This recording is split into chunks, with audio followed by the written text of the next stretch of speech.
Bienvenidos. El día de hoy analizaremos la lectura de Leslie White de 1982, titulada La ciencia de la cultura, un estudio sobre el hombre y la civilización. Hoy veremos el capítulo 13.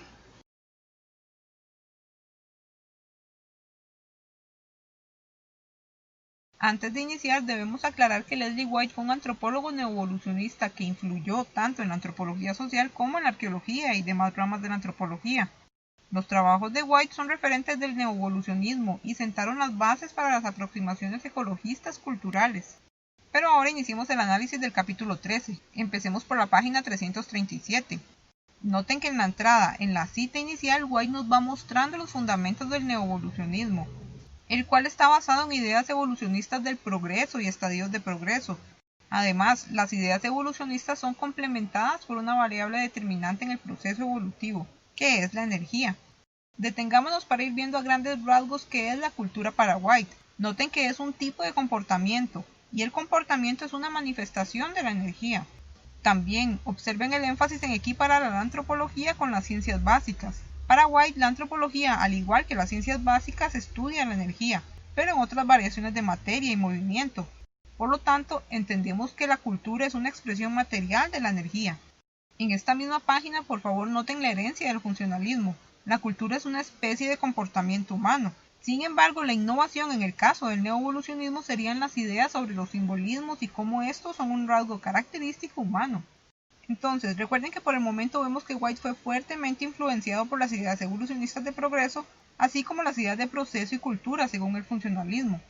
También es bueno que observen en esta página que la cultura refiere a categorías, clasificaciones y órdenes, y esto está muy relacionado con el evolucionismo y el funcionalismo, pues ambos implementaron categorías para medir el cambio social. La diferencia fundamental entre evolucionismo unilineal y el funcionalismo y el neoevolucionismo es que las últimas teorías son de carácter multilineal. Noten cómo en la discusión va incorporando la variable temporal, la cual va caracterizando a través del rasgo hereditario de la cultura. Ahora vamos viendo que la cultura puede ser entendida en términos de leyes. Esto es una notable característica en la arqueología con fundamentos positivistas, ese carácter de cientificidad que quiere ser análogo a las ciencias básicas. Y estas ideas sobre leyes y principios van a fundamentar los argumentos de White para medir el progreso cultural según la energía. Moviéndonos a la página 338, es importante rescatar que a pesar de utilizar fundamentos evolucionistas del progreso cultural, White no retoma las ideas de superioridad o clasificación racial. También observen que el neoevolucionismo y la propuesta de White es generalizadora o universalista.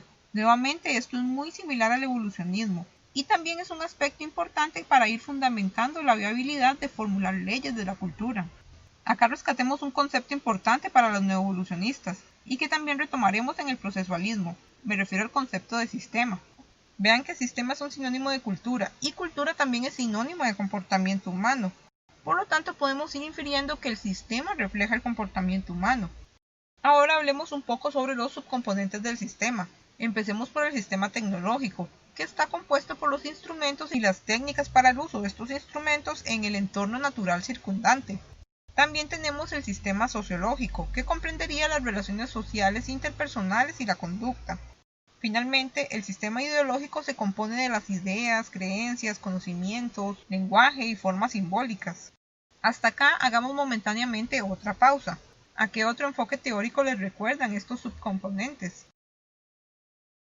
Correcto, al marxismo. Si bien el neoevolucionismo no es de corte marxista, usualmente se clasifica como materialismo vulgar. Esto como lo vimos en la lectura de Hernando Gonzalo. Y esto se debe principalmente al énfasis en las variables socioeconómicas. Además, recordemos que el primero en implementar aproximaciones socioeconómicas fue Gordon Childe, quien influyó a gran parte de los arqueólogos procesuales, así como a los marxistas latinoamericanos.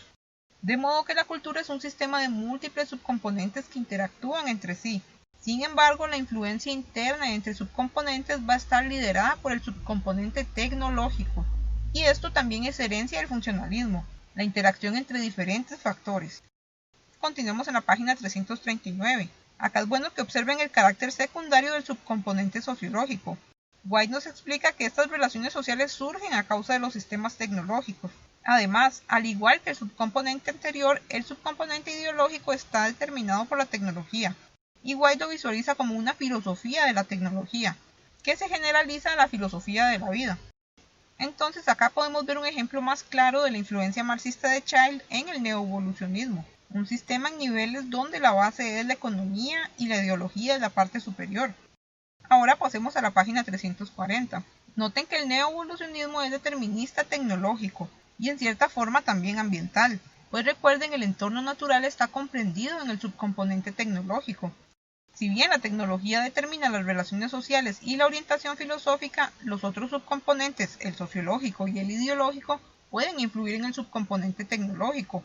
Pero lo importante de entender es que la última palabra la tiene el sistema tecnológico. Este subcomponente determina el crecimiento y desarrollo de la cultura. Por lo tanto, la tecnología es la que articula la relación entre humanos y ambiente. Ahora observen cómo va introduciendo el tema de las leyes, esto a partir de la teoría de la termodinámica. Para White, la obtención de energía es una ley que aplica a la cultura también, y por lo tanto ayuda a explicar la cultura o el sistema. De manera que el rol de la cultura es dominar la energía, esto en beneficio de los humanos. En la siguiente página, la 341, podemos ver cómo se va entrelazando todos estos argumentos. Entonces, el sistema tecnológico determina la cultura, pues es el medio o la herramienta para dominar la energía. Entonces, la cultura depende de cómo se obtiene y domina la energía, mientras que los sistemas sociológicos e ideológicos apoyan durante el proceso de control de la energía. Vemos que el sistema sociológico organiza a las personas para obtener y controlar la energía, mientras que el sistema ideológico construye los conocimientos y simbolismos para la obtención y dominio de la energía. Por lo tanto, el sistema o la cultura se encargan de dominar y dar sentido a la energía. Pero también vemos que a la variable de energía se le suma otro factor, la tecnología, que es el factor que posibilita la transformación de la energía.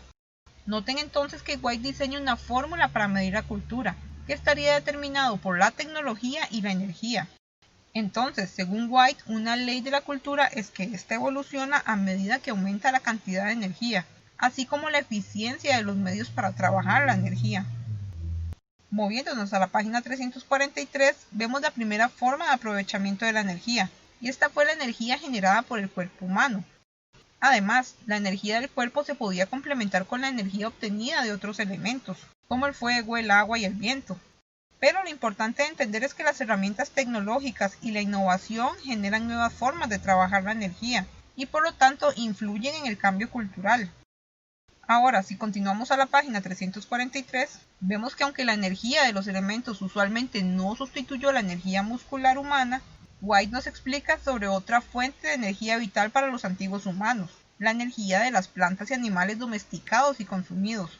Este tipo de energía notoriamente influyó en el cambio social, pero debemos entender que este tipo de argumentos han sido utilizados previos al surgimiento del neoevolucionismo. Aquí recordemos los trabajos de Child que se dieron alrededor de 1940 en adelante. Este arqueólogo defendía la implementación de prácticas agropecuarias como motor de cambio social, esto en las sociedades de Oriente Medio y consecuentemente en Europa.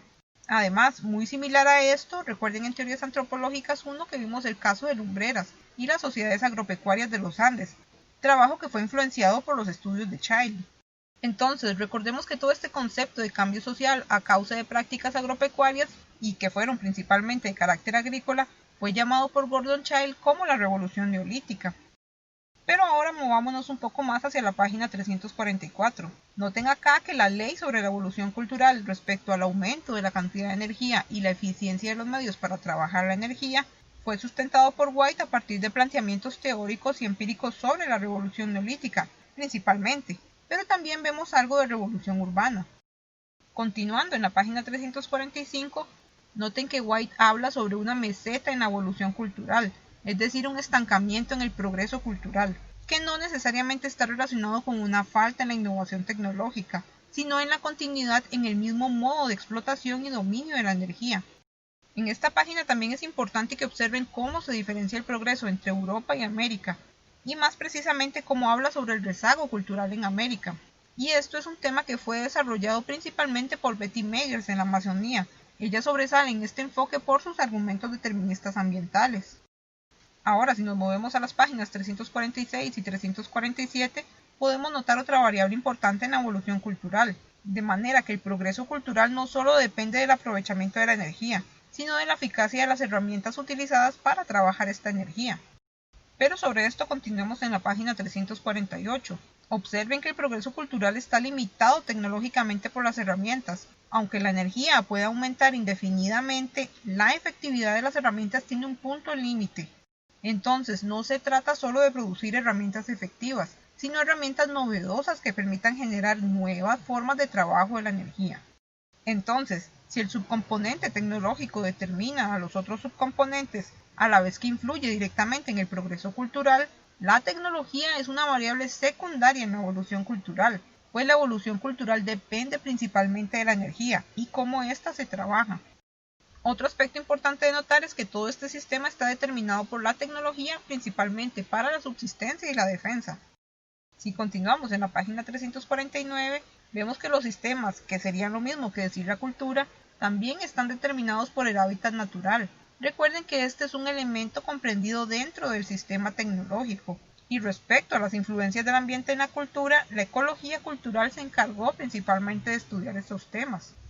También veamos que los sistemas basados en el trabajo de la energía humana son categorizados en una misma clase o escala y corresponderían a las llamadas o mal llamadas sociedades igualitarias o tribales. Y ahora veamos cómo estas sociedades cambian en el tiempo.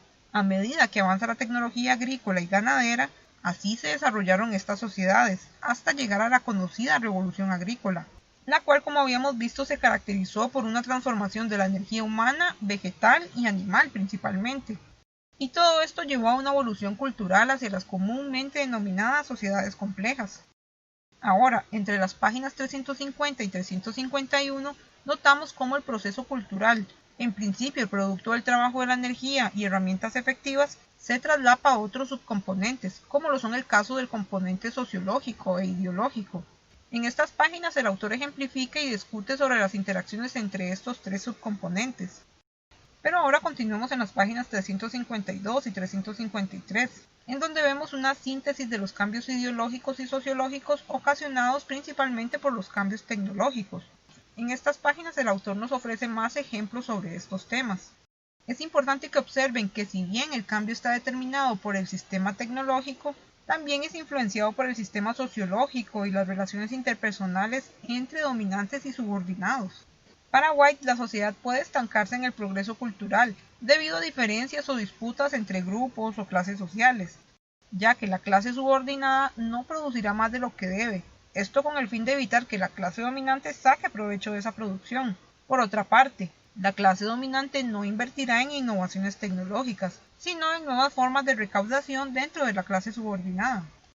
Pero ahora continuemos a las páginas 354 y 355. En esta sección vemos que el problema del cambio social está marcado por otras variables, el excedente o la falta de este, así como la disponibilidad de la tecnología, para lo cual White nos muestra otros ejemplos. Ahora continuemos entre las páginas 356 y 363, en donde el autor provee más ejemplos para sustentar su planteamiento. A lo largo de estas páginas es importante notar en la página 361 la síntesis sobre qué es cultura. White explica que el término cultura refiere a un mecanismo de obtención y transformación de la energía en beneficio de la humanidad. Por lo tanto, podemos inferir que es el comportamiento humano de trabajar la energía lo que determina la evolución cultural. Finalmente, entre las páginas 362 y 363, es importante que noten cómo White desvincula el neoevolucionismo del evolucionismo clásico o cultural unilineal. Es importante que entiendan que para la época incorporar argumentos evolucionistas fue un planteamiento controversial, pues el evolucionismo era una teoría con una alta carga peyorativa. No obstante, White desea reabordar los planteamientos de la evolución cultural desde una perspectiva que no involucre categorizaciones de superioridad o determinismos genéticos. Por el contrario, la propuesta de White sugiere una nueva forma de abordar la evolución cultural, la cual puede ser entendida solo por el culturólogo y la culturología, la cual entonces se traduce en el quehacer de la antropología.